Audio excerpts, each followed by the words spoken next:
Recording in progress.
सहनावतु सहनौ भुनक्तु सह वीर्यं करवावहै तेजस्विनावधीतमस्तु मा विद्विषावहै।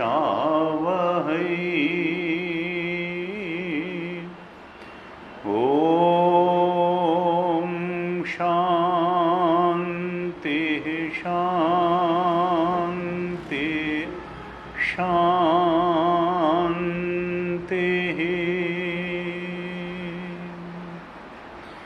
सदाशिवसमारम्भां शङ्कराचार्यमध्यमाम् अस्मदाचार्यपर्यन्तां वन्दे गुरुपरम्पराम्।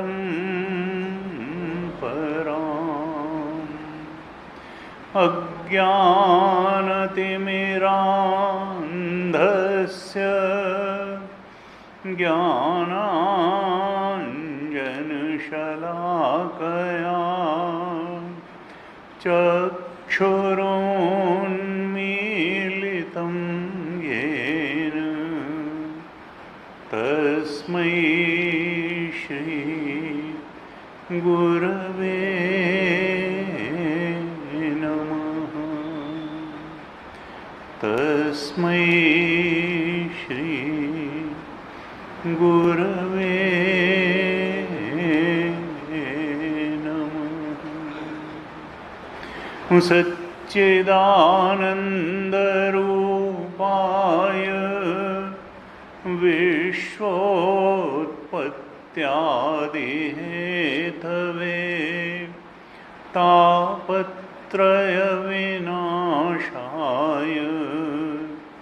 श्रीकृष्णाय वयं नुमः। यं प्रव्रजन्तमनुपेतमपेतकृत्यं द्वैपायनो विरहकातर आजुहाव पुत्रेति तन्मयतया तरवोऽभिनेदुः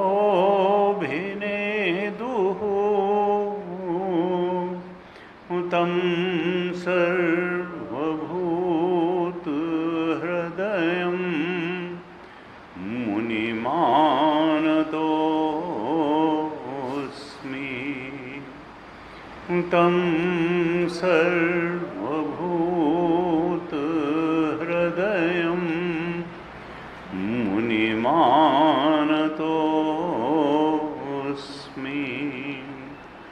नारायणं नमस्कृत्य नमस्कृत्य नरं चैव नरोत्तमं देवीं सरस्वतीं व्यासं ततो जयमुदीरयेत्।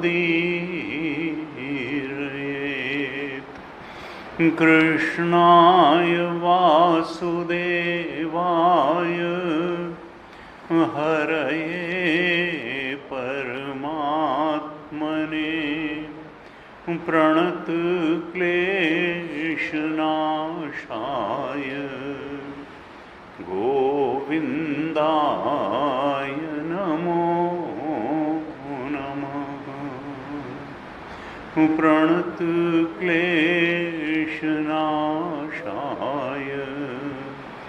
गोविन्दाय नमो नमः।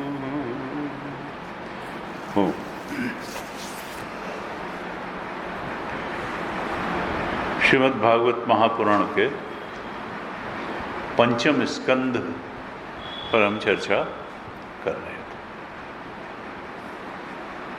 भगवान ऋषभदेव के जीवन चरित्र का वर्णन चल रहा था। राजा नाभि के यहाँ भगवान के आशीर्वाद से भगवत स्वरूप ही भगवान ऋषभदेव का जन्म हुआ। उनकी माँ मेरुदेवी के गर्भ से भगवान ऋषभदेव प्रकट हुए।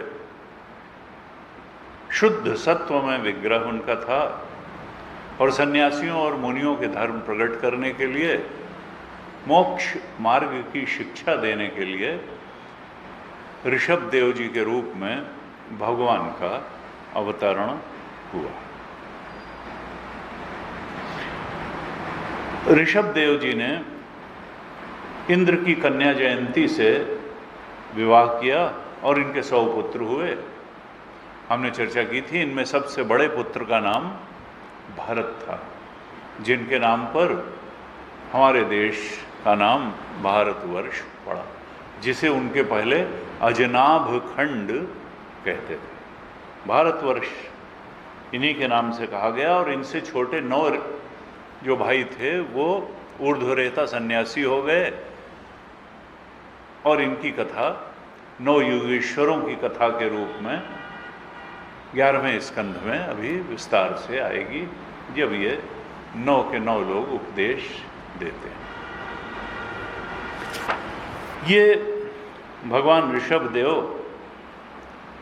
अपने पुत्रों को मुख्य रूप से उपदेश करने के लिए एक बार पहुँचे, जो साधु संतों, विद्वानों, ब्रह्मर्षियों की सभा हो रही थी और उसमें इनके पुत्र भी उपस्थित थे। तो पिता का धर्म है कि पुत्र को सन्मार्ग में लगाए, पुत्र को सर्वोच्च शिक्षा प्रदान करे, और सर्वोच्च शिक्षा तो परमात्म बोध की ही शिक्षा है। इससे ऊंची तो कोई शिक्षा है नहीं। बाकी तो जीवन चलाने का जरिया है। मुक्ति देने वाली शिक्षा जो है वो तो आत्मबोध की तरफ चला देने, बढ़ा देने और पहुंचा देने वाली जो शिक्षा है वही सर्वोच्च शिक्षा है। ये हमारे सारे संतों ने बताया, सारे सदग्रंथों ने, उपनिषद ने, गीता ने बताया कि वो भगवत तत्व जो आत्मा के रूप में, चेतन के रूप में हमारे अंदर बैठा हुआ है, उसके सच्चे स्वरूप के बोध में दृढ़ता से स्थित हो जाना, यही चरम और परम धर्म है। और उसको प्राप्त कर लेना चरम और परम उपलब्धि है। यही मोक्ष है, यही रियलाइजेशन है और यही ब्रह्म स्वरूप का बोध है, आत्म स्वरूप का बोध है, आत्मज्ञान है। तो ये कैसे हो? कई बार लोग कहते हैं भाई ये तो वेद है, वेदांत की बात तो बहुत बड़ी बड़ी होती है, लेकिन कई बार तो 20 साल चिन्मय मिशन से जुड़े रहने और वेदांत श्रवण के बाद लोग कहते हैं कि नहीं नहीं, सुन तो बहुत लिया, अब तो कुछ करना है। अब अगर इस तरह का कन्फ्यूज़न बना रहा तो इसका मतलब सुनते हुए भी कुछ नहीं सुना, क्योंकि वेदांत की साधना मुख्य रूप से श्रवण की ही साधना है। जाई ही सुनत सकल संदेहा और रामचरण होई ही अति नेहा। वो सुनने के लिए अंतःकरण शुद्ध चाहिए, निर्मल चाहिए, सात्विक चाहिए। जब सात्विक निर्मल पवित्र अंतःकरण से पूरी श्रद्धा से शास्त्र और गुरु के वचनों में पूरी श्रद्धा यानी प्रमाण बुद्धि रखते हुए जब श्रवण होता है तभी ज्ञान होता है, तभी हमारा अंतःकरण साधन चतुष्टय संपन्न होता है। और जब साधन चतुष्टय संपन्न यानी विवेक जन्य वैराग्य से संपन्न हो करके मोक्ष की इच्छा से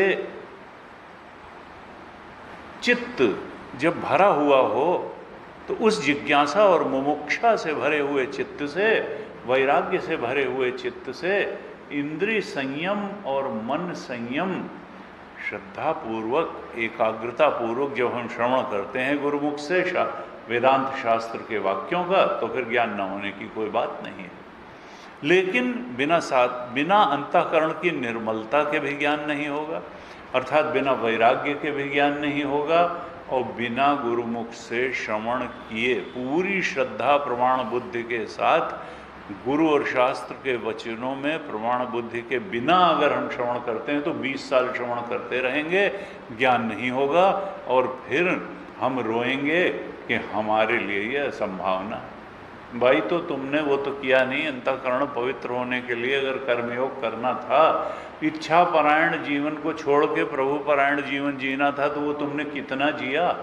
अगर तुम अपना जो उत्तरदायित्व है उसका निर्वहन नहीं करोगे, प्रभु परायण जीवन नहीं जियोगे, ठीक तरीके से प्रमाण बुद्धि रखते हुए श्रवण नहीं करोगे, तो फिर ज्ञान जबरदस्ती तो आप घोड़े को पानी तक ले जा सकते हैं, पानी पिला नहीं सकते हैं अगर वो पानी पीने को तैयार न हो। तुलसीदास जी ने इसीलिए कहा कि मूर्ख हृदय न चेत, जो गुरु मिले विरंच सम। अगर कोई दृढ़ता से अज्ञान को बनाए ही रखना चाहता है, अज्ञान जन्य संसार में ही सत्य बुद्धि और अपना लक्ष्य बनाए ही रखना चाहता है, तो फिर ब्रह्मा भी अगर उतर आए तो उसको आत्मज्ञान नहीं करा सकते हैं। मूर्ख हृदय न चेत, जो इसमें न शास्त्र भी असफल हो जाएगा, गुरु भी असफल हो जाएगा, ब्रह्मा जैसा गुरु आए तो वो भी कुछ नहीं कर सकता है। क्यों? क्योंकि जबरदस्ती नहीं, फ्री विल है। भगवान ने हमको अगर साधना करने की शक्ति दी है तो संकल्प की स्वतंत्रता भी दी है। हम चाहें तो साधना करें, साधना की पराकाष्ठा पर पहुंच जाएं, चाहे भोग की पराकाष्ठा पर पहुंच जाएं, चाहे संसार को परम सत्य मान के जीवन जी डालें, और चाहे परमात्मा और आत्मा को परम सत्य मान करके जीवन जिएं। हम चाहें तो वैराग्य का जीवन जिएं और चाहें तो आसक्ति का जीवन जिएं। भगवान ने हमें फ्री विल दी है। गुरु और शास्त्र के बातों में प्रमाण बुद्धि रख करके अगर जिएंगे तो जीवन दूसरे ढंग का जिएंगे, और संसार को सत्य मान करके, इच्छाओं को सत्य मान करके, संसार के आकर्षणों को सत्य मान करके अगर हम जीवन जिएंगे तो जीवन दूसरे ढंग का जिएंगे। अगर ये नहीं हो सकता है कि दो नावों में एक साथ, नहीं स्वामी जी, वो तो दोनों हो सकते हैं, दोनों नहीं हो सकते हैं। तुलसी मन तो एक है, भावे तहाँ लगाओ, चाहे हरि की भगति कर, चाहे विषय कमाओ। या तो तुम भोग परायण जीवन जी सकते हो या भगवत परायण जीवन जी सकते हो। एक साथ मन दो जगह नहीं लगाया जा सकता है। तय कर लो पहले कि भोग परायण जीवन जीना तुम्हारा उद्देश्य है या भगवत परायण जीवन जीना उद्देश्य है। लाभ किसमें है, हित किसमें है, मनुष्य जीवन क्यों मिला है, भोग परायण जीवन जीने के लिए या भगवत परायण जीवन जीने के लिए। संसार की बहुत सारी संग्रह और भोगों को एकत्रित करके उनको भोगने के लिए, या अंतःकरण को निर्मल करके आत्मबोध को प्राप्त करने के लिए, परमात्म सत्य का बोध प्राप्त करने के लिए। तो ये तो निर्णय व्यक्ति का है, संकल्प की स्वतंत्रता है। अगर हम निश्चय पूर्वक चलेंगे तो सफलता तो निश्चित है, वो चाहे संसार की ओर चलना हो, चाहे भगवान की ओर, आत्मा की ओर, परमात्मा की ओर चलना हो। निर्णय हमारा होगा, प्रयास हमारा होगा, तत्परता हमारी होगी, इंद्रिय संयम हमारा होगा, अहंकार को गलित करना भी हमारा ही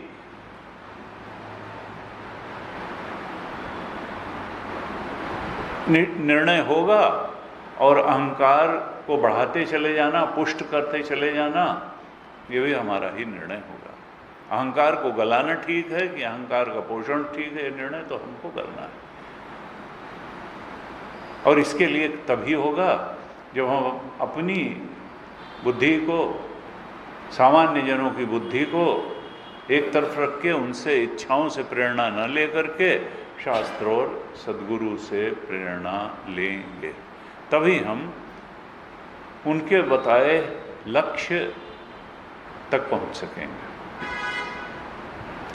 तो इसी बात का उपदेश उन विद्वानों की सभा में ऋषभदेव जी करते हैं, मुख्य रूप से अपने पुत्रों को करते हैं। ऋषभदेव जी कहते हैं अपने पुत्रों को लक्ष्य करके कि पुत्रों, ये मर्त्यलोक है, मृत्युलोक है, आया है सो जाएगा। थोड़ा समय मिला है, अब तुम विचार करो कि इस समय का सबसे सार्थक उपयोग क्या है। तुम्हें जो ये मनुष्य शरीर मिला है, ये भोगों को प्राप्त करने के लिए मिला है या तप पूर्वक जीवन जी करके परम सत्य के बोध के लिए मिला है? तुम विचार करोगे, अगर विवेक करोगे तो तुम जान लोगे कि भोगमय जीवन से दुख ही प्राप्त होता है। ये विषय भोग का जीवन दुख, अनेक प्रकार से दुख देने वाला जीवन है, मुक्ति देने वाला नहीं। दुख से मुक्ति नहीं, दुख को दुख योनयेवते, ये तो दुख लाने वाला है। दुख से मुक्ति देने वाला जीवन नहीं है भोग का जीवन। तप का जीवन, भगवतपरायण जीवन, ये अंतःकरण की शुद्धि का मार्ग है, जिससे फिर कालांतर में ब्रह्मानंद की भी प्राप्ति हो जाती है। तप पूर्वक जीवन जी करके, क्योंकि इच्छाओं को नो कहने में तप लगेगा। इतना आसान होता अगर इच्छाओं को नो कह करके भगवत परायण जीवन जीना, इच्छा परायण जीवन से ऊपर उठकर। इसके लिए बड़े विवेक की आवश्यकता है, विवेक जन्य वैराग की आवश्यकता है, दमन की आवश्यकता नहीं है, विवेक की आवश्यकता है। साधन चतुष्टय में विवेक सबसे पहले आता है, फिर वैराग्य आता है, फिर शम दम उपरति तितिक्षा श्रद्धा समाधान आते हैं, मोक्ष की इच्छा आती है। तो विवेक पूर्वक हमको आसक्ति का त्याग करना, यही दिव्य तप है। मनसस्य इंद्रियाणाम ऐकाग्रम परमम, महाभारत में आया, मन और इंद्रियों की एकाग्रता ही परम तप है। दिव्य तप है कौन सा? बाहर कोई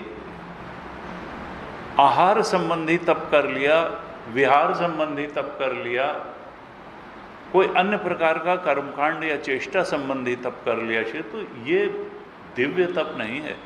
दिव्य तप सूक्ष्म धरातल पर है, सूक्ष्म शरीर के स्तर पर है, और वो है मन और इंद्रियों को कहीं से हटाना और कहीं लगाना। यानी जो पतन की ओर ले जाने वाला मार्ग है, वहाँ से मन और इंद्रियों को हटा लेना, और जो उन्नति की ओर ले जाने वाला मार्ग है, वहाँ मन और इंद्रियों को एकाग्र कर देना। स्वाध्याय में, सत्संग में, जप में, जितने भी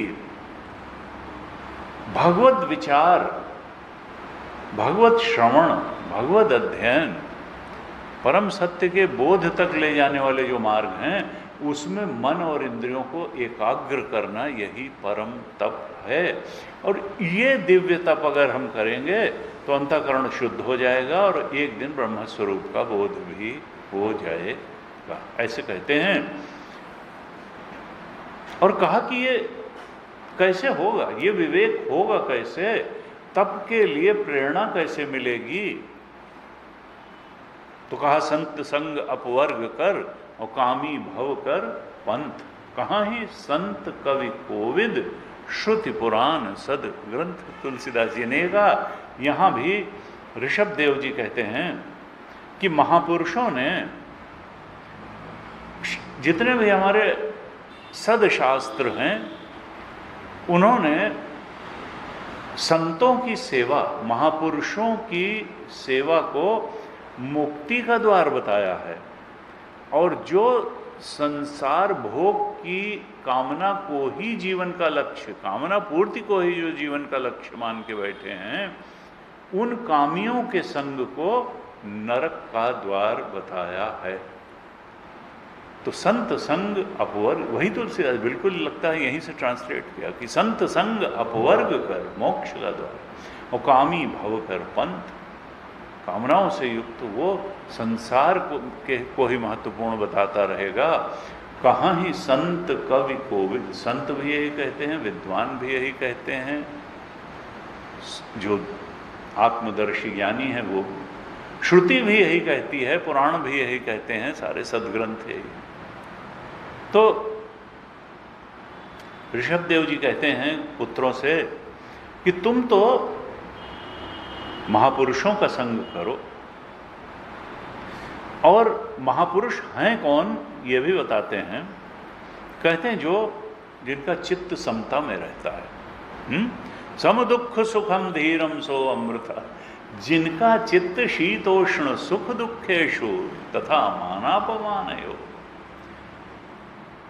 शीत और उष्ण में समान रहता है, शरीर के स्तर की समता, सुख दुखेशु मन के स्तर की समता, तथा मानापमानयो हो, बुद्धि के स्तर। बुद्धि तो मान अपमान से ग्रस्त होती है, उनको कोई फर्क नहीं है, जो उनको केवल अपना परमात्मा दिखाई देता है, परमात्मा की ओर बढ़ना ही उनके जीवन का लक्ष्य दिखाई देता है। कोई मान करे चाहे अपमान करे, वो अपना बाहर की बात है। उनको सुख और दुख, गाली और प्रशंसा में भी ज़्यादा मतलब नहीं है। उनको शीत और उष्ण से भी ज़्यादा लेना देना नहीं है। जो मिल गया खा लिया, जो मिल गया पहन लिया, लेकिन लक्ष्य क्या है? वो है आत्म स्वरूप का चिंतन, और चिंतन करते करते आत्मबोध की तरफ बढ़ना। कहा जो समचित्त हैं, समान चित्त वाले हैं, वे महापुरुष हैं, और जो परम शांत हैं। उद्विग्न अगर है तो वो संत नहीं है। 12वें अध्याय में जब ज्ञानी भक्त का लक्षण बताया तो वहां भगवान ने 15वें श्लोक में कहा, यस्मान्नो द्विजिते लोकः लोकान्नो द्विजिते च यः हर्षामर्ष भयोद्वेगैहि मुक्तो यः सच में प्रिय। जो लोक से उद्विग्न नहीं होता है और न जिससे कोई दूसरे उद्विग्न होते हैं। यस्मान्नो द्विजते लोका लोकान्नो द्विजते चया। हर्ष अमर्ष, हर्षामर्ष भयोद्वेगै, जो बहुत हर्षित नहीं होता है, जो कभी अवसाद में नहीं जाता है, डिप्रेशन में नहीं जाता है, अमर्ष में नहीं जाता, भयभीत नहीं होता, हर्षामर्ष उद्विग्न नहीं होता, उद्वेग नहीं सताता जिसको। इस सबसे जो मुक्त है वही मेरा ज्ञानी भक्त है। यही यहाँ कहा, वो परम शांत है, क्रोधहीन है, सबके हित चिंतक हैं और सदाचार संपन्न है। हमने पिछली कक्षाओं में कहा था कि कपिल गीता में कपिल भगवान उपदेश करते समय माता देवहूति का साधु का लक्षण बताते थे, हैं? तो क्या बताया? तितिक्षवाः कारुणिकाः, जो तितिक्षा है जिनके अंदर, जरा जरा सी बातों में परेशान नहीं हो। तितिक्षवः का, और करुणा रखते हैं सबके प्रति, द्वेष से भरे हुए नहीं हैं, दया से भरे हुए हैं। तितिक्षवः कारुणिकाः सुहृदः सर्वदेहिनाम, बिना किसी अपेक्षा के सबका भला करने को तैयार रहते हैं, सुहृद हैं, सर्वदेहिमान सबके। तितिक्षवः कारुणिकाः सुहृदः सर्वदेहिनाम अजात शत्रुवाः, जिनका कोई शत्रु ही नहीं है, अजात शत्रुवाः, और शांताः, शांत रहते हैं। साधवा साधु भूषण, ये 5 लक्षणों वाले जो हैं वो साधुओं के भूषण हैं, बड़े साधु हैं, अच्छे साधु हैं। यही सब यहाँ बताया कि ये महापुरुष हैं। ऐसे महापुरुषों का तो संग करे और संसार कामियों का संग न करे, तब मुमुक्षा भी बढ़ती जाएगी और सत्संग भी बढ़ता जाएगा और बोध की तरफ हम तेजी से अग्रसर भी होते चले जाएंगे। फिर कहते हैं पुत्रों से अपने, देखो कोई पुत्रेषणा वित्तेषणा लोकेषणा की पूर्ति को ही जीवन का चरम परम लक्ष्य मानता है। पत्नी सुशील हो, पुत्र अच्छे हो, पुत्र अच्छे से सेटल हो जाएं, धन भी ठीक आ जाए, लोकेषणा लोग मान सम्मान दें, सभा में हम जाएं तो हमारा स्वागत हो, इसी को परम पुरुषार्थ, इन तीनों की पूर्ति को ही परम पुरुषार्थ मान लेते हैं जो, और एक दूसरे हैं जो परमात्मा का प्रेम मिल जाए इसी को परम पुरुषार्थ मानते हैं। भागवत प्रेम की प्राप्ति, वो पुत्रेषणा वित्तेषणा लोकेषणा की पूर्ति को परम पुरुषार्थ नहीं मानते, बल्कि पर भगवत प्रेम की प्राप्ति हो जाए इसको परम पुरुषार्थ मानते हैं। और तब क्या होता है कि संसार की भोग सामग्रियों में, चाहे प्रशंसा रूप सूक्ष्म भोग सामग्री हो, चाहे धन रूप स्थूल भोग सामग्री हो, या परिवार रूप सामग्री हो, पुत्रेषणा हो, चाहे वित्तेषणा हो, चाहे लोकेषणा हो, इन तीनों की पूर्ति में जिनकी अरुचि हो जाती है, भाई ये एक सीमित चीज़ें हैं, ये हमको हमारे लक्ष्य को नहीं दे सकती हैं, बल्कि भगवत प्रेम दे सकता है, साधना दे सकती है, गुरु प्रेम दे सकता है, शास्त्र का प्रेम हमको वहाँ तक पहुँचा सकता है जो हमारा लक्ष्य है। तो जो परमात्मा के प्रेम को एकमात्र पुरुषार्थ मानते हैं और जिसके कारण से संसार के प्रति वैराग्य हृदय में आ जाता है और दृढ़ हो जाता है, वो लौकिक कार्यों को केवल शरीर निर्वाह के ही लिए करते हैं, ऐसे कहा। और इसी के कारण क्या होता है कि वो साधना पथ पर बढ़ते चले जाते हैं। दूसरी ओर क्या होता है कि जो इच्छापरायण जीवन जीते हैं, तो इच्छा होती काहे की है? इंद्रियों को भोग देने, सुख पाने की ही तो इच्छा होती है। और सुख, जब ये हम 5 ज्ञानेंद्रियों को भोगेंद्रियां बनाते हैं तो हम समझते हैं सुख मिल गया। यानी इन इंद्रियों को तृप्त करने के लिए, और फिर धर्म से तृप्त होती हैं तो ठीक है, नहीं तो फिर जब वासना जोर मारते हो अधर्म से भी तृप्ति की तरफ चल जाता है। सत्कर्म करके हमारी अगर लालसा, स्पृहा, इच्छा पूरी हो तो ठीक, नहीं तो अधर्म, कर्म सत्कर्म से पूरी हो तो, नहीं तो कुकर्म करने लगता है। कुकर्म के पीछे व्यक्ति की वासना की प्रबलता ही है, इच्छा से अभिभूत हो जाना ही है। विवेक जब इच्छा से अभिभूत हो जाता है तब व्यक्ति अविवेकी निर्णय ले करके कुकर्म करता है और फिर उसको जस्टिफाई करने की कोशिश करता है, अरे सभी तो करते हैं तो इसमें क्या है? नहीं तो सभी जब पाप का फल भोगेंगे तो तब तुम कहोगे कि हमसे परमात्मा रूठ गया। परमात्मा ने कहा हमसे कोई मतलब नहीं, ना दत्ते कस्यचित् पापम न चैव सुकृतम विभो अज्ञानेन आवृतम ज्ञानम तेन मोहयन्ति जन्तवः। तुम ही काहू न को सुख दुख कर, परमात्मा तुम्हें सुख या दुख नहीं दे रहा है, तुम खुद अपने को सुख या दुख दे रहे हो। इच्छाओं से प्रताड़ित हो करके जब तुम अविवेक के रास्ते चल करके कुकर्म अधर्म करते हो और पाप के भागी होते हो, तो पाप का परिणाम ताप होता है, दुख होता है, विपरीत परिस्थिति होती है। पाप का परिणाम सुख नहीं होता, वो तो पुण्य का परिणाम होता है।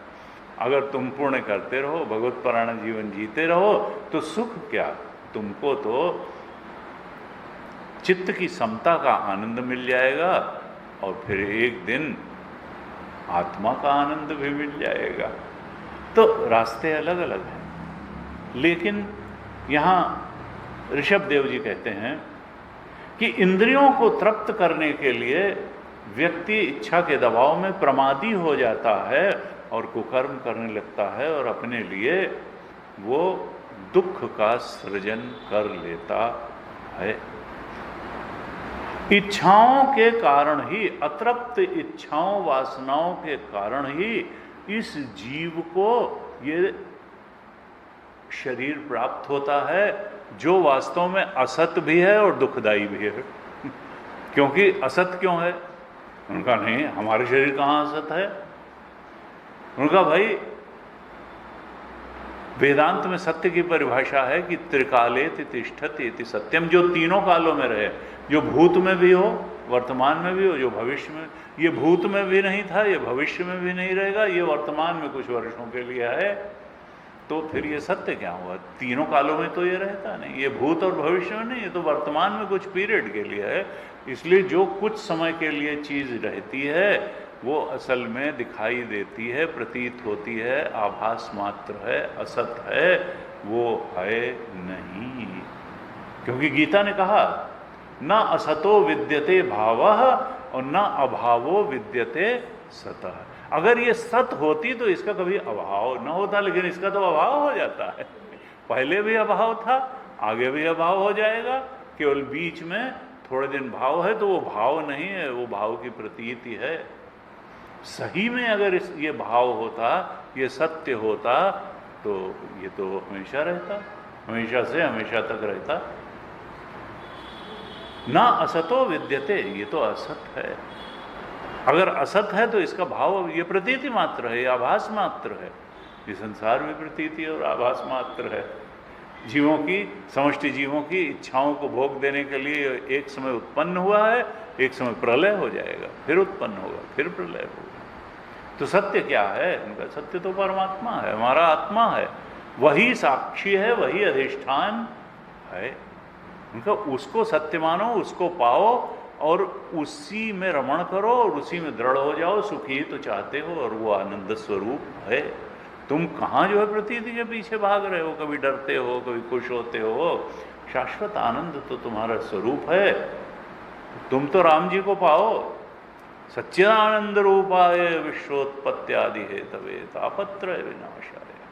तापत्रय, अगर पाप हो भी गया है, क्योंकि पाप का परिणाम ताप होता है, पाप कर भी आए हो तो ताप नहीं होगा।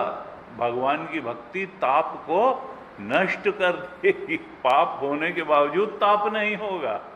तापत्रय, भागवत जी में बहुत स्पष्ट कहा गया, तापत्रय विनाशाय। ताप को भगवान समाप्त कर देंगे, भले पाप हो गया हो। हैं, सन्मुख होए जीव महि वहीं, जन्म कोटि अघनाश ही तबहीं। पाप को ही खत्म कर देंगे तो ताप होगा कहाँ से? ताप होने वाला होगा, ताप को भी मिटा देंगे। ऐसे भक्ति में, सत्संग में वो ताकत है। वैराग्य और सत्संग, सत्संग और वैराग्य। कहा जब तक इस जीव को आत्म तत्व की गहरी जिज्ञासा नहीं होती है, तभी तक ये कर्मों के बंधन में बंधा रहता है। लोको अयम कर्म बंधना, तीसरे अध्याय में कहा, 9वें श्लोक में 3:9 में कहा, यज्ञार्थात् कर्मणोऽन्यत्र लोको अयम कर्म बंधना तदर्थम कर्म कौन्तेय मुक्त संगः समाचर। देखो अर्जुन, यज्ञ कर्म करो, भोग कर्म करने से, यज्ञ कर्म का मतलब क्या है? भगवत परायण कर्म। यज्ञ वो विष्णु, यज्ञ के भोग तो करने वाले तो भगवान विष्णु हैं। भगवान विष्णु को, भगवान को ईश्वर को समर्पित करके उनकी प्रेरणा से सब कर्म करो। यज्ञार्थात कर्म। और नहीं तो अगर तुमने भोग को समर्पित करके कर्म किया, इच्छा को समर्पित करके कर्म किया, तो कर्म का बंधन रहेगा। कभी थोड़ा बहुत अच्छा हो गया तो तुमको सुख मिल जाएगा, और अगर बुरा हुआ तो दुख भोगोगे जरूर। निजकृत कर्म भोग सब बराता, काहू न को सुख दुख कर दाता। अपने कर्मों को, इसलिए तदर्थम कर्म कौनते, यज्ञ के लिए कर्म करो, भगवान के लिए कर्म करो, ईश्वर को प्रसन्न करने के लिए कर्म करो, इच्छा पुराण। तदर्थम मुक्त संगा समा, आसक्ति छोड़ करके कर्म करो। और जितनी भगवान ने अच्छे से अच्छे तरीके से कर्म करने की ताकत दी है, तो do your work in the best way you can.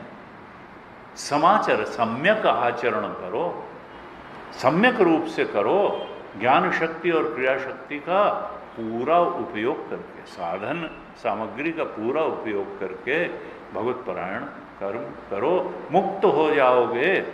और आत्म तत्व की जिज्ञासा करो, सत्संग करोगे, वहां तक पहुंच जाओगे। और नहीं तो अगर केवल कर्मों में ही फंसे रहोगे, यहां तो यह भी लिख दिया कि फिर वो कर्म लौकिक हों या वैदिक हों, यानी कर्मकांड जो वेद प्रतिपादित है वो भी इच्छा पूर्ति तक ही ले जा सकता है। पुत्रेष्टि यज्ञ करा लिया, समृद्धि के लिए यज्ञ करा लिया, दीर्घ जीवन के लिए यज्ञ करा लिया, मौत को टालने के लिए यज्ञ करा लिया, तो उससे भी मुक्ति की तरफ नहीं, आत्मबोध की तरफ नहीं बढ़ेगा। लौकिक और वैदिक दोनों प्रकार के कर्मों में जब तक ये मनुष्य फंसा रहता है, तब तक कर्म की वासनाएं बनी ही रहती हैं, और इन वासनाओं के रहते बार बार देह के बंधन की प्राप्ति होती ही रहती है। इस प्रकार से कहा ये जो आत्मदेव हैं, जो सच्चिदानंद स्वरूप आत्मा है, कर्म वासनाओं के पीछे ढक जाता है। ओंकार के नीचे भी है, वासनाओं से ओंकार स्वरूप ढक जाता है, आत्म स्वरूप ढक जाता है। और फिर वासना के वशीभूत हुआ ये पीएफटी जीव ओईटी में, ऑब्जेक्ट इमोशन थॉट में, अपने भोग की निवृत्ति तलाशता है, और ऑब्जेक्ट इमोशन थॉट में ही कुछ पाने खोजने की तलाश करता रहता है। ये कर्म वासनाएं ही मनुष्य को कर्मों में प्रवृत्त करती रहती हैं। और जब तक ये कर्म वासनाओं से प्रेरित हुआ कर्म करता रहता है, तब तक वो देह बंधन से छूट नहीं सकता है। फिर से अगला देह, फिर से अगला देह, फिर से अगला देह, यही चलता रहेगा। इसका उपाय क्या है? ओंकार स्वरूप, भगवत स्वरूप, यहाँ लिखा वासुदेव, जब हम पर्सनिफाई कर देते हैं, सगुण साकार के रूप में कहते हैं, तो कृष्ण से प्रेम करो, राम से प्रेम करो। वासुदेव भगवान कृष्ण में प्रेम करना, यही कर्म बंधन से, दुख से और वासनाओं से छूटने का उपाय है। यहां कहते हैं कि जब तक स्वार्थ में पागल हुआ जीव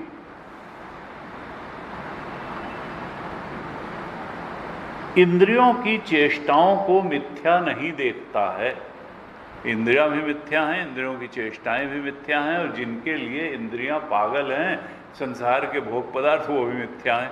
आत्मा के अलावा तो सब मिथ्या है, परमात्मा के अलावा सब मिथ्या है। तो जब तक इच्छा पूर्ति की कलाई नहीं खुलती है विवेक से कि वहां मिलना क्या है दुख के अलावा, तो इच्छाओं को जब तक मानस रोग नहीं समझेगा, काम की पूर्ति हो जाए, क्रोध की पूर्ति हो जाए, लोभ की पूर्ति हो जाए, अहंकार का पोषण हो जाए, यही सब तो इच्छाएं हैं। तुलसी का मानस रोग कछुक में गाए, 12-14 बताए, हैं सबके लख बिरले न पाए। एहि विधि सकल जीव जग रोगी, हर्ष शोक भय प्रीति वियोगी। तो कहा स्वार्थ में पागल है, इच्छा पूर्ति के पीछे पागल है। पागल का मतलब क्या होता है? मानसिक रोगी को ही तो पागल कहते हैं। यहाँ कहा इच्छा पूर्ति के पीछे जो पड़ा हुआ वो पागल है, यानी मानसिक रोगी है। वही तुलसीदास जी वाली बात कही, बस यहाँ पागल शब्द कहा और वहां मानस रोगी कहा। विवेक दृष्टि का आश्रय लेकर के जब वो आत्मबोध की तरफ बढ़ता है, तब फिर वैराग्य का जीवन जीते हुए वो जगत को और देह को माइक देख लेता है, आभास और प्रतीति मात्र देख लेता है, तब जाके कहीं उसको मुक्ति की तरफ बढ़ करके मुक्ति प्राप्त हो जाती है। अखंडानंद महाराज कहते थे कि देखो, जब तक ये जीव इस बात को गहराई से देख नहीं पाता, दृढ़ नहीं कर पाता, निश्चय नहीं कर पाता कि इस सृष्टि में अगर कुछ प्राप्त करने योग्य है, पाने योग्य है, तो वो एकमात्र परमात्मा या आत्मा ही है। इसके अलावा कुछ वास्तव सब काम चलाऊ है, शरीर चलाने का उपक्रम है। जो प्राप्त करने योग्य अगर कुछ है तो वो एकमात्र परमात्मा ही है, आत्मा का बोध ही है। प्रेम करने योग्य अगर कोई है तो आत्मस्वरूप ही है, आत्मा ही है। क्योंकि जीव ब्रह्म सम सहज संगाति, उसने न कभी साथ छोड़ा न कभी साथ छोड़ेगा। और जब तक ये बात नहीं दिखती है कि परमात्मा ही प्राप्त करने योग्य है, परमात्मा ही प्रेम करने योग्य है, तब तक फिर देह बंधन से और संसार बंधन से मुक्ति नहीं हो सकती। ये बात हमको दिख जानी चाहिए, ऐसे उपदेश करते हैं। अब कहते हैं कि ये दो तरीके की हृदय ग्रंथियों ने जीव को घेर रखा। ये मनुष्य जो है और पशु मात्र, लेकिन पशु तो उसको समझ नहीं सकते हैं क्योंकि उन्नत बुद्धि है नहीं। मनुष्य जो है उसी के लिए धर्म है, उसी के लिए साधन पथ है, साधन नाम मोक्ष कर द्वारा। क्यों? क्योंकि विवेकशील उन्नत बुद्धि है, संकल्प की स्वतंत्रता है, इंस्टिंक्टिव लाइफ नहीं है मनुष्य की। कहा दो प्रकार की ग्रंथियां हैं, हृदय ग्रंथियां हैं। एक तो मूल तो देहाभिमान रूपी हृदय ग्रंथि है कि मैं देह हूं, ये ग्रंथि, और इसीलिए फिर देह को बचाने के चक्कर में पड़ता है कि देह रुग्ण ना हो जाए, देह बूढ़ी ना हो जाए, देह मर ना जाए, क्योंकि देह का मरना हमारा मरना है, देह का बूढ़ा होना हमारा बूढ़ा होना है, देह का रोगग्रस्त होना हमारा। उनका ये एक ग्रंथि है। आत्मा न रोगग्रस्त होती है, न बूढ़ी होती है, न मरती है। तुम अब ये मैं आत्मस्वरूप हूँ, सच्चिदानंद स्वरूप हूँ, ये बोध होने के बजाय जब इस बोध में जिंदा है, जो अज्ञान जन्य निश्चय है कि मैं देह हूँ, जब देहाभिमान रूप एक सूक्ष्म ग्रंथि है, और उसके बाद में दूसरी ग्रंथि क्या है? दाम्पत्य भाव। जो स्त्री और पुरुष का दाम्पत्य भाव है, वो दूसरी हृदय की दुर्भेद्य और स्थूल ग्रंथि है। एक सूक्ष्म ग्रंथि है देहाभिमान रूपी, और एक स्थूल और दुर्भेद्य ग्रंथि है जहां मिथुन भाव है, स्त्री पुरुष का दाम्पत्य भाव है। ये दूसरी ग्रंथि है। अब कहा कि ये सूक्ष्म और स्थूल दोनों जो ग्रंथियां हैं, देहाभिमान रूपी और दाम्पत्य भाव रूपी, ये ग्रंथियों के मूल में क्या है? भोग वासनाएं। भोग वासनाएं, भोग वासनाओं से फिर कर्म वासनाएं, कर्म वासनाओं से फिर परिस्थितियां, परिस्थितियों का भोग, भोग से फिर संस्कार या वासनाएं, वासनाओं से फिर भोग वासनाओं से यही चक्र में पड़ा रह जाता है। लेकिन कहते हैं जब वो समझ जाता है कि भगवत परायण जीवन ही मुक्ति का मार्ग है, और इस कारण से क्या होता है कि वो दुख पाता है, क्योंकि जब सत्य को छोड़ करके मिथ्या ग्रंथियां ही उसको सच्ची लगेंगी, आत्मा परमात्मा सच्चा नहीं लगेगा, देह सच्ची लगेगी, दाम्पत्य भाव या किसी भी संसार के प्राणी पदार्थ परिस्थिति से उसकी आसक्ति प्रेम मोह ज़्यादा होगा, उसको मोह कहा इसीलिए। तो फिर उसका परिणाम जो है बंधन होगा, और बंधन तो दुख होता है। मुक्ति का मतलब यह है कि सत्य को पाया, सत्य के बोध में ही मुक्ति है, दुख निवृत्ति है, और उसका रास्ता तो फिर माया से हट करके है। विहाय कामान्य सर्वान् पुमांश्चरति निस्पृह निर्ममो निरहंकार सशांतिमधिगच्छति एषा ब्राह्मी स्थिति पार्थ। कामनाओं के त्याग का रास्ता, स्पृहा लॉन्गिंग आसक्ति के त्याग का रास्ता, अहंकार अहम और मम के त्याग का रास्ता, ये जो है जब व्यक्ति पकड़ता है तभी शांति मिलता है। निर्ममो निरहंकार स, वही जो है शांति को प्राप्त करता है। यही ब्रह्म बोध को, परम सत्य के बोध को प्राप्त होता है, परम पद को प्राप्त कर लेता है। जो भोग वासनाओं और कर्म वासनाओं में ही पड़ा रहता है, अहंकार को ही पोषण देता रहता है, वो तो फिर संसार सागर में ही डूबता उतराता है। अब कहते हैं 10वें श्लोक में कहते हैं, एक साधन का लंबा निरूपण करते हैं। किन साधनों को जीवन में अपना करके हमें परमात्म बोध की तरफ बढ़ना हो जाता है। तो 10, 11, 12, 13 4 श्लोकों में ऋषभ देव जी बताते हैं कि जो संसार सागर से पार होना चाहता है, जो मुझ भगवत स्वरूप में, देखिए यहां बताएं, कहा मुझ भगवान में, आत्मा में या गुरु में, तीनों एक हैं। दक्षिणामूर्ति ईश्वरो गुरु आत्मेति मूर्ति भेद विभागिने और व्योमवत व्याप्त देहाय दक्षिणामूर्तये नमः। दक्षिणामूर्ति भगवान शंकर कहते हैं कि गुरु में, ईश्वर में, ईश्वरो गुरु और आत्मा में कोई अंतर नहीं है। गुरु ब्रह्मा गुरु विष्णु गुरुर्देवो महेश्वर गुरु साक्षात परब्रह्म तस्मै श्री गुरवे नमः। गुरु स्तोत्रम में भेद, ईश्वरो गुरु आत्मेति मूर्ति भेद, केवल आकार का अंतर है। भगवान का आकार दूसरा होगा, गुरु का आकार तीसरा होगा, और आत्मा तो निराकार है। ईश्वरो गुरु मूर्ति भेद, बाहर से आकारों में अंतर है, या विभागिन है। भेद जो विभाग दिखाई देता है वो उपाधि में है, और उपाधि सत्य नहीं है, उपहित सत्य है, चेतन सत्य है।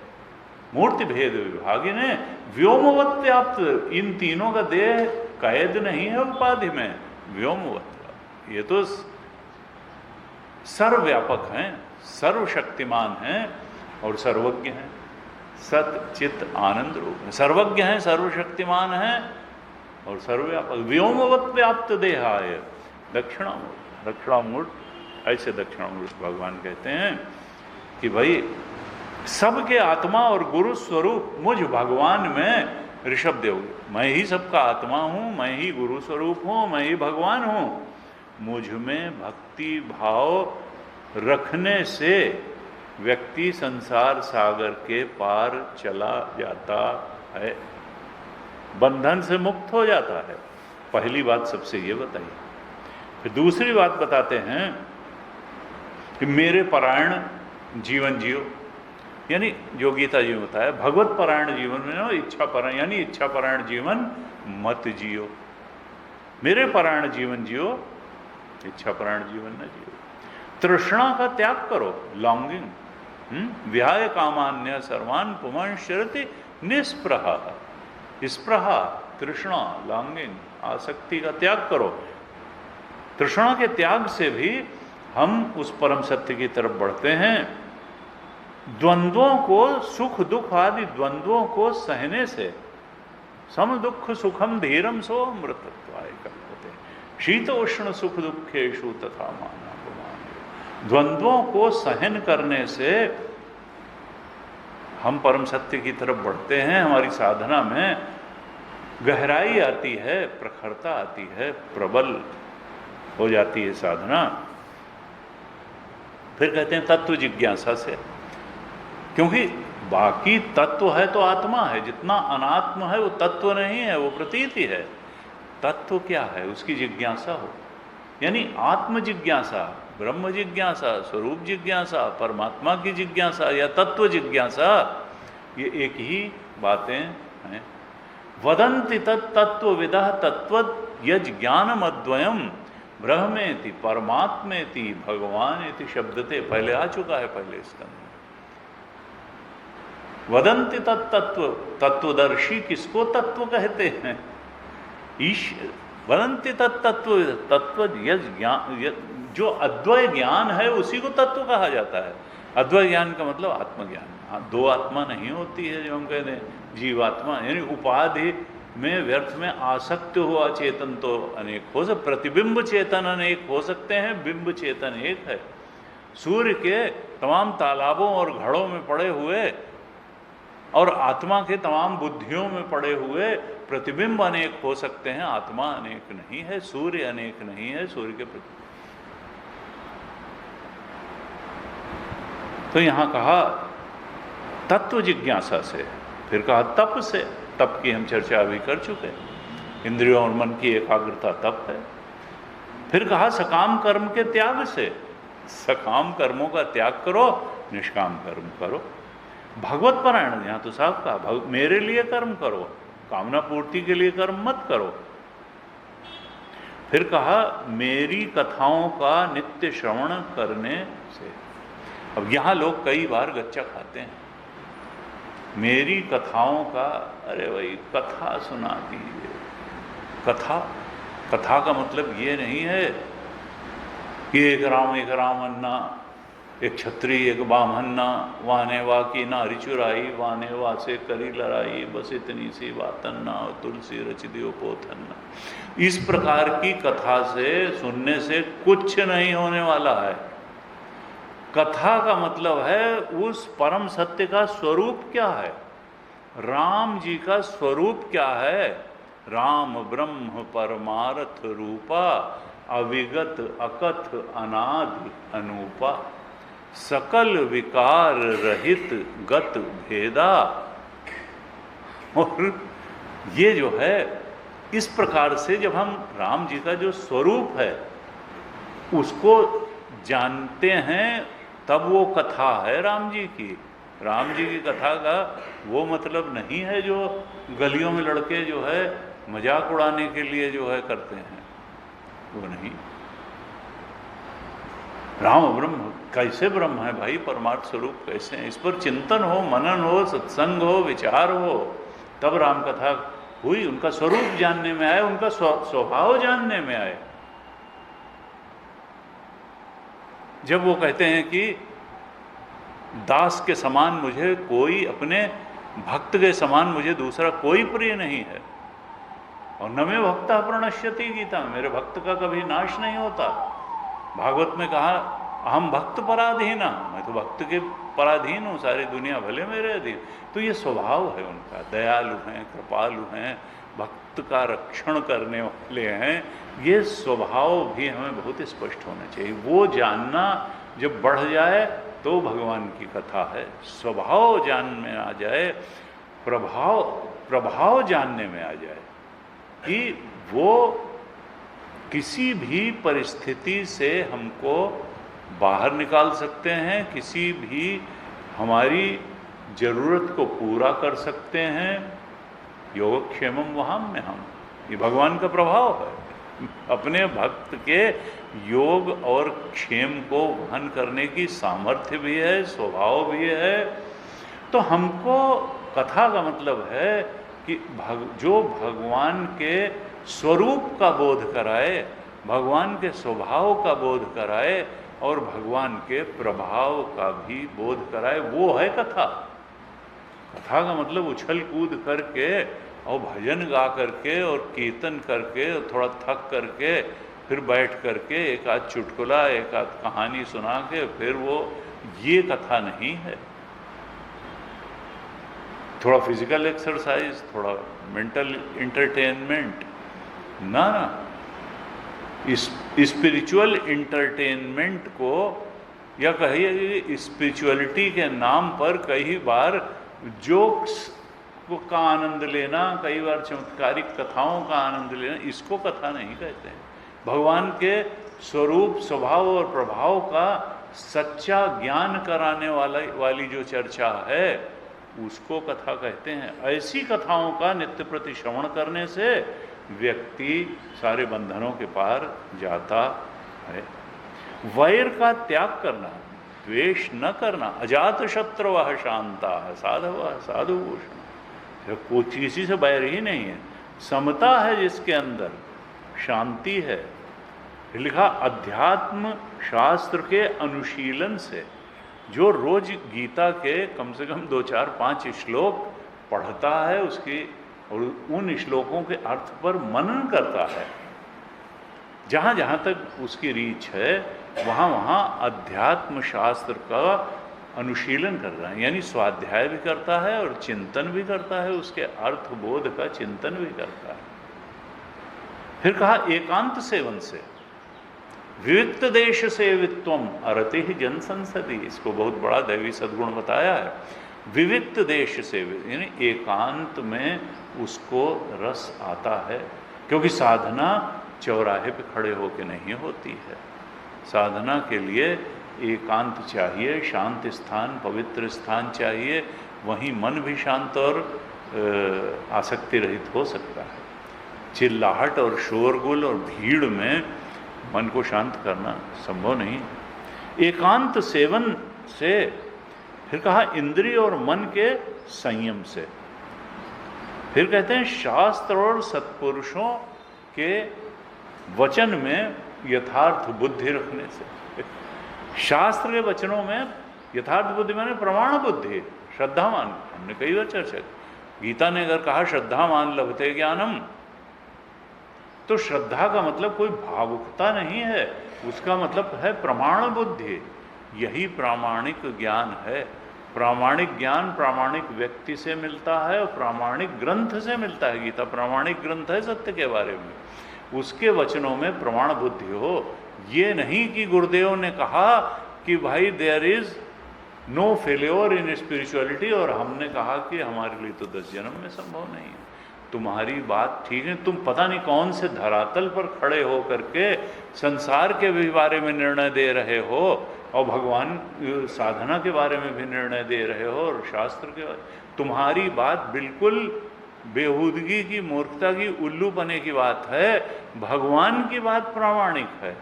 अगर उन्होंने कहा श्रद्धावान लभते ज्ञानम, और श्रद्धा का मतलब है प्रमाण बुद्धि, जो भगवान के वचनों में, गीता के वचनों में रखेगा उसको ज्ञान हो जाएगा।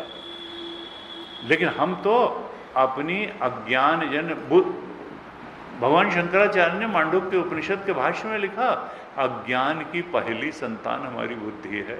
ये हम बुद्धि को बहुत बड़ा मान के बैठे हैं। अज्ञान की पहली संतान अपनी बुद्धि से निकले हुए निष्कर्षों को अगर तुम प्रमाण बुद्धि कर लोगे तो कभी सत्य तक नहीं पहुंच पाओगे, क्योंकि बुद्धि हमेशा असत्य को ही सत्य बताती रहेगी, वो यही बताती रहेगी तुम्हारे लिए ये चीज़ जो है वो तुम्हारी रीच के अंदर है, ये चीज़ बियॉन्ड योर रीच है ना। शास्त्र के वचनों में प्रमाण बुद्धि रखना, संत के, सत्पुरुषों के वचनों में प्रमाण बुद्धि, यथार्थ बुद्धि रखना। फिर कहा वाणी का संयम। देखिए इंद्रिय और मन संयम बता चुके हैं पहले ही। फिर वाणी का संयम अलग से रिपीट किया। क्यों? क्योंकि 98% व्यवहार जो आदमी करता है वो वाणी का होता है। सारी कर्मेंद्रियों में जो व्यवहार की इंद्रियां हैं 95-98% तक व्यवहार वाणी का होता है। वाणी से ही किसी को कष्ट पहुंचाते हैं, वाणी से ही किसी के चित्त को प्रसन्न भी कर सकते हैं। इसलिए वाणी का संयम बहुत बड़ा संयम है। किसी के दिल को दुखाने वाली बात न निकले, बल्कि लोगों को शांति मिले, उनका उत्साह बढ़े, जीवन में रस बढ़े, साधना में। ऐसी वाणी बोलिए मन का आपा खोए, औरन को शीतल करे आपहु शीतल हो। बहुत तरह से वाणी के संयम की बात बताई, लेकिन अलर्टनेस जरूरी है। सत्यम प्रिय हितम च यत्। गीता जी के 17वें अध्याय में वाणी का संयम बताते हुए भगवान ने कहा, 16वें नहीं है, हाँ, वांग में तब 15वें अध्याय में 15वें श्लोक में बताया, अध्याय 17 के 15वें श्लोक में बताया, 4 बातें बताई कि वाणी में का संयम कब माना जाएगा। कहा अनुद्वेग करम वाक्यम, वह ऐसा वाक्य जिससे दूसरे का चित्त में उद्विग्नता, क्षोभ न उत्पन्न हो, परेशान न हो जाए इस बात को सुन के। अनुद्वेग करम वाक्यम। और दूसरी बात क्या कही? सत्य भी बोलो, सत्यम, झूठ मत बोलो, प्रिय बोलो, जो चीज दूसरे को प्रिय लगती हो वो, और हितम, हितकारी भी हो उसकी। तो सत्य भी हो, प्रिय भी हो, हितकारी भी हो, और उद्वेग पैदा करने वाली न हो। ये 4 चीजें बताई। स्वाध्याय अभ्यसनम चैव, ये भी वाणी का तब बताया। शास्त्र का पाठ करना, ज्ञान नहीं है, अभी पाठ। भाई रोज रुद्री पाठ करते हैं, रोज गीता जी के एक चैप्टर का पाठ करते हैं, रामचरितमानस के 5 दोहे पढ़ते हैं, जो भी। तो स्वाध्याय और अभ्यसनम, और फिर उसका अभ्यसनम का मतलब क्या हुआ कि स्मरण करते हैं कि भाई उसमें क्या क्या कहा गया था, उसके अर्थ पर विचार भी करते हैं, स्मरण करते हैं, और या जप कह लीजिए, उसका जप करते हैं। स्वाध्याय, ये भी वाणी का तब बता रहे हैं। देखिए, स्वाध्याय, जप, स्मरण, इसको वाणी का तब बताया। स्वाध्याय अभ्यसनम चैव वांग्मयम तपोच्यते, ये वांग्मय, वाणी का तब भगवान ने बताया। तो 4 चीजें तो दूसरे की बताई, अनुद्वेग करम वाक्यम, सत्यम, प्रिय, हितम चेत, और एक अपने लिए बताया। क्या होगा कि खराब बात ना पढ़ो, स्वाध्याय करो, शास्त्र का अध्ययन और पाठ। अध्ययन का मतलब पाठ। स्वाध्याय अभ्यसनम चाहिए, और अभ्यास भी करो। तो वाणी का संयम बताया, और कहा सर्वत्र मेरी ही सत्ता देखो। तुम क्या करो? सर्वत्र मेरी सत्ता देखो। यानी 6 के 29 में बताया भगवान ने, अध्याय 6 के 29 में, कि सर्वभूतस्थमात्मानम सर्वभूतानि चात्मनि, सारे भूतों में मुझ परमात्मा ईश्वर को चेतन रूप में उनके हृदय में स्थित देखो, और मुझ कृष्ण परमात्मा में सब कुछ को स्थित देखो। मुझे सब में देखो और मुझ में सबको देखो।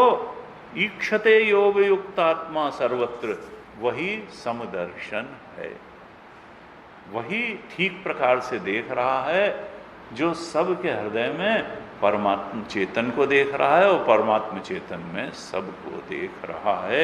यही है सर्वत्र मेरी सत्ता देखना, सर्वभूतात्मा भूतात्मा। कहा इससे जो है संसार के बंधनों के पार जाता है। और तत्व विचार से, कहा तत्व का विचार करो, आत्म तत्व का विचार करो, उससे भी मुक्ति होगी। और इस अहंकार को गलित करते जाओ धीरे धीरे, इसका पोषण मत करो पुत्रेषण वित्तेषण लोकेषण की पूर्ति करके। अहंकार को गलित करते जाओ, क्योंकि लिंग शरीर मुख्यतः अहंकार रूप ही है। अहंकार जैसे जैसे गलित होगा वैसे वैसे लिंग शरीर लीन होता चला जाएगा।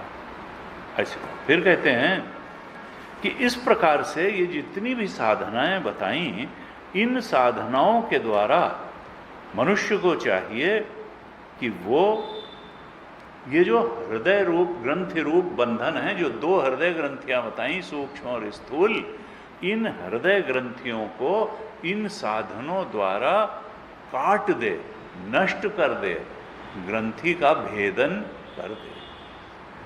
मुंडक उपनिषद में कहा, भिद्यते हृदय ग्रंथि छिद्यन्ते सर्व संशया क्षीयन्ते चास्य कर्माणि तस्मिन् दृष्टे परावरे। फिर वो अवर ब्रह्म को भी जान जाता है और परब्रह्म को भी जान जाता है। वो निर्गुण निराकार ब्रह्म को भी जान जाता है, वो सगुण निराकार ब्रह्म को भी जान जाता है, और सगुण साकार ब्रह्म को भी जान जाता है। तस्मिन् दृष्टे परावरे। अब कहते हैं कि देखो, जिसको मेरे अनुग्रह की इच्छा हो, मेरे अनुग्रह मेरी कृपा को ही जो जीवन का परम पुरुषार्थ मानता हो, ऐसा गुरु अपने शिष्यों को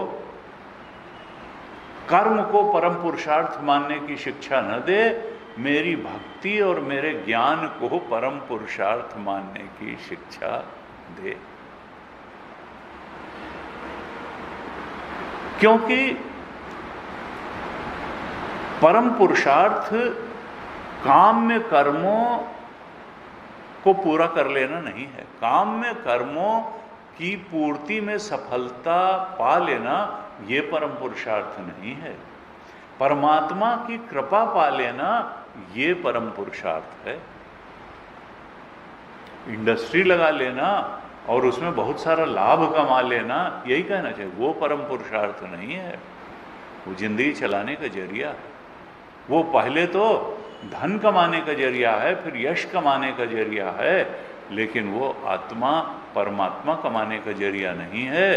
परमात्मा की कृपा पाना, वो तो ये जो साधन बताए हैं, इन साधनों को जब हम जीवन में अपनाएंगे, काफ़ी साधन बताए हैं, तब परमात्मा की कृपा प्राप्त होगी। तो जो सच्चा गुरु है वो अपने शिष्य को, लिखा जो पिता अपने पुत्र का हित चाहने वाला है, वो पिता अपने पुत्रों को, और वो राजा जो प्रजा का हित चाहने वाला है, वो राजा अपनी प्रजा को इसी बात की शिक्षा दे कि परमात्मा की कृपा प्राप्त कर लेना, उनका अनुग्रह प्राप्त कर लेना ही परम पुरुषार्थ है। काम्य कर्मों को इच्छाओं की पूर्ति के लिए किए जा रहे कर्मों को ठीक तरह से पूरा कर लेना ये परम पुरुषार्थ नहीं है, वो जिंदगी चलाने का जरिया है। तो कहते हैं कि अगर कोई न भी माने, अज्ञान के कारण अगर कोई शिष्य न माने, पुत्र न माने, तो भी ऐसे गुरु पिता या राजा को चाहिए कि समझा बुझाकर उन्हें काम्य कर्मों में प्रवृत्त न होने दे। विषयासक्ति को पूरा करने वाले काम्य कर्मों में किसी को लगाना तो ऐसा ही है जैसे किसी अंधे मनुष्य को जानबूझ करके गड्ढे में ढकेल देना, ऐसे लिखा। क्योंकि वो तो अज्ञानी का मतलब क्या है, जिसके आंख नहीं है, जो समझ नहीं पाता कि किधर जाना है किधर नहीं जाना है, क्या पाने योग्य है क्या त्यागने। तो और तुमने और उसको काम्य कर्म में लगा दिया, तो गलत रास्ते वो चल रहा था, तुमने वहीं लगा दिया उसको, इसका मतलब तुम उसके दुश्मन हो। तुम ये उसी तरह से है जैसे अंधे व्यक्ति को गड्ढे में ढकेल देना जानबूझ करके। इससे किसी पुरुषार्थ की सिद्धि नहीं होगी। सच्चा कल्याण किस बात में है? तो कहते हैं कि भोग की कामनाओं में ये क्षणिक सुखों के लिए भोग प्राप्त करने के लिए संसारासक्त देहासक्त होकर के जीवन जीना, ये अंत में नरक तुल्य दुखों की प्राप्ति में ही घसीट करके खड़ा करेगा। इसलिए इसको सावधान रहना चाहिए। कहा जो दयालु और ज्ञानी पुरुष होगा वो अज्ञानी मनुष्य को दुखों की ओर जाते देख करके निश्चित रूप से हर वो प्रयास करेगा जिससे अज्ञानी मनुष्य दुख पाने के लिए गलत रास्ते पर न जाए, अर्थात संसारासक्ति का जीवन न जिए बल्कि भगवत भक्ति का जीवन जिए। इसीलिए जब बोध हुआ तो सारे ही अजात शत्रु शांता और सुहृदः सर्वदेहि नाम, जो उस बोध को उपलब्ध हो गया वो सबका प्रेमी हो जाता है, सबका हितैषी हो जाता है, सबकी के प्रति दयालु और कृपालु और करुणावान हो जाता है। बुद्ध को जब ज्ञान हुआ तो फिर उनकी करुणा मानव मात्र के लिए बह उठी। इसीलिए कहते हैं कंपैशन ऑफ बुद्ध। बुद्ध का कंपैशन वो उनके बोध से आया, बुद्ध का कंपैशन का। इसलिए गुरु को चाहिए कि वो भगवत भक्ति का उपदेश दे करके शिष्य को मृत्यु की फांसी से छुड़ा ले, क्योंकि अज्ञान और प्रमादो वही मृत्यु। सत्य की तरफ बढ़ने के लिए, मुक्ति की तरफ बढ़ने में प्रमाद करना यही तो मृत्यु है, प्रमादो वही मृत्यु। अब कहते हैं कि ब्राह्मण मुझसे भी श्रेष्ठ हैं। ब्राह्मण का मतलब क्या है? ब्रह्म में रमण करने वाला, यानी ज्ञानी महापुरुष। जो ज्ञानी महापुरुष है वो मुझसे भी श्रेष्ठ है। और जो लोग अन्न की आहुति अग्नि में डालते हैं और एक जो उस ज्ञानी महापुरुष के मुख में अन्न रूपी आहुति डालते हैं, इनमें से मैं ज़्यादा प्रसन्न किससे होता हूँ? कहा जो ज्ञानी महापुरुष के मुख में अन्न रूपी आहुति डालते हैं उनसे मैं ज़्यादा प्रसन्न होता हूँ, बजाय उनके जो अग्नि को देवताओं का मुख मान करके उसमें आहुति डालते हैं। मैं उसको ज़्यादा प्रसन्नतापूर्वक ब्राह्मणों के मुख में डाली हुई अन्नादि आहुति को मैं ज़्यादा प्रसन्नता, जैसी प्रसन्नता से ग्रहण करता हूँ वैसी अग्निहोत्र में होम की हुई सामग्री को स्वीकार नहीं करता। ऐसे कहा। फिर कहते हैं कि ब्राह्मण कौन है? कहते हैं जिसने वेद की वाणी को अपने हृदय में धारण कर रखा है। ब्राह्मण ने वेद की वाणी को हृदय में धारण कर रखा है, वो परम पवित्र है, वो सत्व गुण से भरा हुआ है, उसका मन शम दम से युक्त है, इंद्रिय संयम मन संयम है उसके अंदर, सत्य उसकी वाणी में और जीवन में विराज रहा है, वो दया से भरा हुआ है, तप से भरा हुआ है, तितिक्षा से भरा हुआ है और आत्मज्ञान भी प्रकाशित है। ऐसा जो 8 गुणों से युक्त है उन ब्राह्मणों से बढ़ करके और कौन हो सकता है? ऐसा भगवान ने कहा जो मेरे वास्तविक भक्त हैं, सर्वश्रेष्ठ भक्त हैं, वो मुझसे मेरे अलावा कुछ नहीं चाहते। 14 घर बताते समय 14वें घर के रूप में तुलसीदास जी ने लिखा वाल्मीकि प्रसंग में कि जाहि न चाहिए कबहु कछु तुम सन सहज स्नेह बसहु निरंतर तासुर सो राउर निज गे।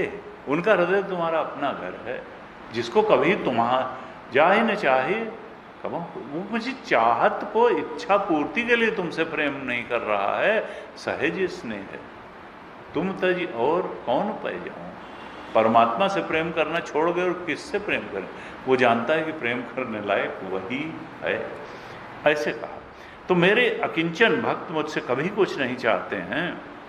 कहते हैं मेरे पुत्रों, तुम तो इस शरीर में समस्त भूतों को, इस संसार में सारे ही भूतों को मेरा ही स्वरूप, मेरा ही शरीर समझ करके उनकी सेवा करो। यही मेरी सच्ची पूजा है। रमण महर्षि ने कहा उपदेश सार में कि जगत ईषधि युक्त सेवनम, इस जगत की ईश्वर बुद्धि से सेवा करना, अष्टमूर्ति भृत देव पूजनम, यही ईश्वर की सच्ची पूजा है। जगत की ईश बुद्धि से सेवा करना यही ईश्वर की सच्ची पूजा है। वही चीज यहां पे भी कही कि चराचर भूतों को मेरा शरीर समझ करके उनकी सेवा करो, यही मेरी सच्ची पूजा है। फिर कहते हैं मन और इंद्रियों की चेष्टाओं का जो फल है, सच्चा फल है, साक्षात फल है, वो मेरा इस प्रकार का पूजन ही है। तब समझो इंद्रियों की चेष्टाएं सफल हुई जब तुमने जगत का ईश बुद्धि से सेवा की। और इसके बिना मनुष्य अपने को मोह के पाश से नहीं छुड़ा सकता है। संसार बंधन से, मोह के बंधन से छूटने का उपाय ये जो उपदेश किया पुत्रों को, दीर्घ लंबा उपदेश है, ये बड़ा एक अच्छा प्रसंग है भागवत जी का, जिसमें साधना का पूरा मार्ग ऋषभदेव भगवान ने बताया। फिर सुखदेव जी कहते हैं परीक्षित से कि राजन, ऋषभदेव ने दीर्घ काल तक शासन किया, सबको उपदेश किया, सब लोग बहुत प्रसन्न थे। लेकिन फिर काल बीतने के साथ साथ ऋषभदेव जी को लगा कि अब मेरे वैराग्य लेकर के और एकांत विचरण का समय आ गया है। तब उन्होंने पृथ्वी का राज्य का पालन करने के लिए अपने पुत्र भरत को गद्दी पर बैठा दिया और स्वयं विरक्त होकर के घर छोड़ दिया और वस्त्रों का भी त्याग कर दिया। वो दिगंबर हो गए, पागल का सा वेश बना लिया उन्होंने, जैसे कोई जड़ हो, अंधा हो, बहरा हो, गूंगा हो, और पागलों जैसी चेष्टा करते हुए वो अवधूत बने, जहां तहां जाने आने लगे। वो मौन हो गए, कुछ बोलते भी नहीं थे। जो दुष्ट लोग थे उनका विचित्र अवधूत सा वेश देख करके वो समझते थे कि ये कोई पागल आ गया है, उनके पीछे पड़ जाते थे, उन्हें तंग करते थे, उन्हें कुछ खरी खोटी बात भी सुना देते थे, कोई उनके ऊपर थूक देते थे, कोई उनको ढेला मार देते थे। इस तरीके की दुष्टता का व्यवहार, लेकिन वो बिल्कुल शांत रहते थे, वो किसी बात पे कोई ध्यान ही नहीं देते थे। वो जानते थे कि भ्रम से सत्य कहे जाने वाले इस मिथ्या शरीर में कोई अहंता ममता मेरी अब बची नहीं है। इस शरीर को जो कहा जा रहा है, जो इसके साथ व्यवहार हो रहा है, वे तो साक्षी हो करके अपने परमात्म स्वरूप में स्थित थे। अकेले ही वो पृथ्वी पर विचरण कर रहे थे और इस तरह से परमात्म स्वरूप में, साक्षी स्वरूप में स्थित होने के कारण वो निरंतर सर्वश्रेष्ठ आनंद का अनुभव कर रहे थे। इसी को भजगोविंदम में भगवान शंकराचार्य जी ने कहा कि योग रतो वा भोग रतो वा संग रतो वा संग विहीनम यस्य ब्रह्मणि रमते चित्तम नंदति नंदति नंदति है। वो तो आनंद में ही रहता है, भोग में रहे, योग में रहे। कहते हैं कि उनके पास बहुत सारी सिद्धियां थी, 8 सिद्धियां थी। मनोजवित्व नाम की सिद्धि थी, जहां इच्छा करते ही शरीर कहीं से कहीं पहुंच जाता है, किसी एयरलाइन की जरूरत नहीं, एयरलाइन की जरूरत नहीं, अमेरिका नहीं, वो लोग जो है इस सिद्धि के द्वारा स्वर्ग लोक चले जाते थे, ब्रह्मलोक चले जाते थे और चले आते थे। मनोजवित्व नाम की सिद्धि थी, अंतर ध्यान जब चाहें अदृश्य हो जाए, हैं? वो मिस्टर इंडिया वाला नहीं था मामला, वो तो सही में जो है हो जाता था वैसा, कोई पिक्चर की बात नहीं थी। अंतर ध्यान हो जाए, परकाया प्रवेश कर लें, शंकराचार्य भगवान ने किया ही था। दूर की बातें सुन लेना, दूर के दृश्य देख लेना, इस तरीके से सब सिद्धियां उनकी सेवा करने के लिए आईं, लेकिन उन्होंने किसी को ग्रहण नहीं किया, किसी को आदर नहीं किया, क्योंकि पर वैराग्य की स्थिति क्या है। तुलसीदास जी ने लिखा, कहिए तात सो परम विरागी, तृण सम सिद्धि तीन गुण त्यागी। सिद्धियां हमेशा त्रिगुण के अंदर की ये बात बताती हैं। त्रिगुण के वो परमात्म बोध सिद्धि से नहीं हो सकता है, त्रिगुण के अंदर की ही कोई उपलब्धि होगी। और परम वैराग्यवान जो है, पर वैराग्यवान जो है, वो फिर सिद्धियों को तिनके के समान त्याग देता है और तीन गुणों और उसके अंदर आने वाली चीज़ों को, यानी वी से OIT तक को भी तिनके की तरह त्याग देता है। वो तो ओंकार स्वरूप सत्स्वरूप में स्थित होकर ही रहता है। तो ये 5वें स्कंद के 5वें अध्याय में सुंदर उपदेश का प्रकरण आया। इसके बाद अब भरत की कथा आएगी, वो भी बड़ी सुंदर कथा है। और ऋषभ देव भगवान के देह त्याग का वर्णन आएगा, भरत का भी जीवन चरित आएगा। हम अगली कक्षाओं में इसको देखेंगे सारा। आज यहीं तक। ओम पूर्णमदः पूर्णमिदं पूर्णात् पूर्णमुदच्यते पूर्णस्य पूर्णमादाय पूर्णमेवावशिष्यते। ओम शांति शांति शांति। हरि ओम श्री गुरुभ्यो नमः। हरि ओम।